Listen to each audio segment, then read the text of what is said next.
હસ્તાક્ષરના છેલ્લા 2 પાના ઉપર મેં 2 વિષયોને ન્યાય આપવાનો પ્રયત્ન કર્યો છે. એક શિક્ષકની વેદના, આમ તો આખા સમાજની વેદના, આ દેશની ગરીબાઈની વેદના. એક પ્રાર્થના ચિઠ્ઠી.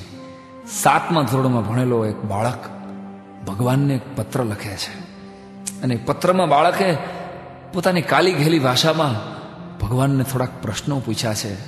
એ પ્રાર્થના ચિઠ્ઠી રૂપે ધ્યાનથી વાંચજો, ધ્યાનથી સાંભળજો. 7મા ધોરણમાં ભણતો બાળક ભગવાનને પત્રમાં સરનામું કર્યું છે કે પ્રતિ શ્રી ભગવાનભાઈ ઈશ્વરભાઈ પરમાત્મા, શંખ ચક્રવાળા.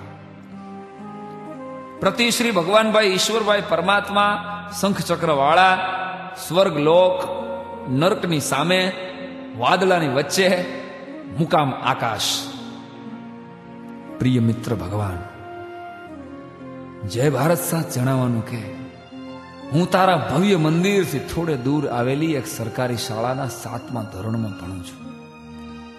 મારા પિતાજી દાણાપીઠમાં મજૂરી કરે છે અને મારી માં રોજ બીજાના ઘરકામ કરવા માટે જાય છે.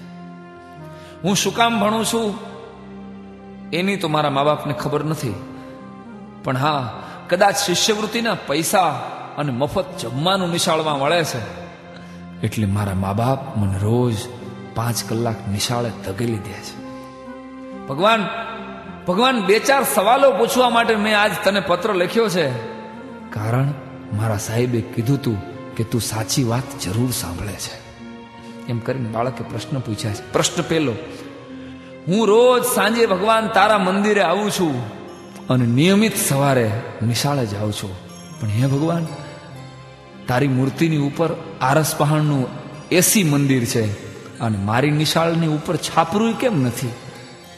દર ચોમાસે પાણી ટપકે છે, આવું શું કામ? પ્રશ્ન બીજો: તને રોજ 32 ભાતના પકવાન પીરસાય છે અને તું તો ખાતોય નથી, અને હું દરરોજ બપોરે મધ્યાહન ભોજનના 1 મુઠ્ઠી ભાતથી ભૂખ્યો ઘરે જાઉં છું, આવું કેમ? પ્રશ્ન ત્રીજો: મારી નાની બેનના ફાટેલા ફ્રોક ઉપર તો કોઈ થીગડું મારવા આવતું નથી અને તારા પચરંગી નવા નવા વાઘા. સાચું કહું ભગવાન, સાચું કહું તો હું રોજ તને નહીં, તારા કપડાં જોવા માટે મંદિરે આવું છું. પ્રશ્ન ચોથો: તારા પ્રસંગે તો લાખો માણસો મંદિરમાં સમાતા નથી. તારા ધાર્મિક પ્રસંગો હોય તો લાખો માણસો તારા મંદિરમાં સમાતા નથી.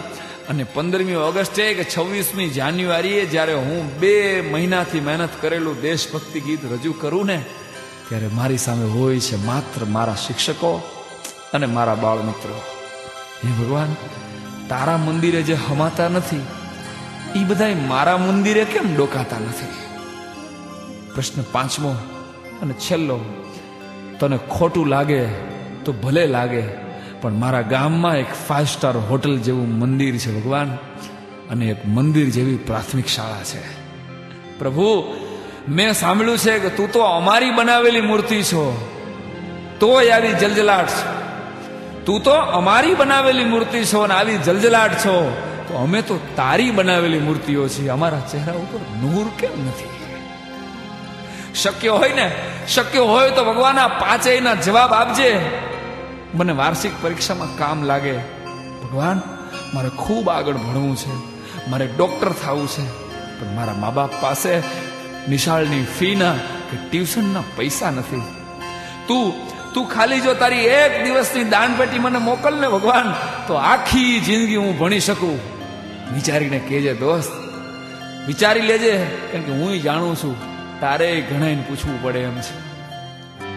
પરંતુ 7મા ધોરણની વાર્ષિક પરીક્ષા પહેલા તું જો મારામાં ધ્યાન નહીં દે, મને પૈસા નહીં મોકલે, તો મારા બાપુ મને સામે ચા વાળાની હોટલે રોજના 5 રૂપિયાના ભવ્ય પગારથી નોકરીએ રાખી દેશે. પછી આખી જિંદગી હું તારા શ્રીમંત ભક્તોને ચા પાઈશ ભગવાન, પણ તારી હારે કીટા કરી નાખીશ. જલ્દી કરજે પ્રભુ, સમય બહુ ઓછો છે તારી પાસે અને મારી પાસે પણ.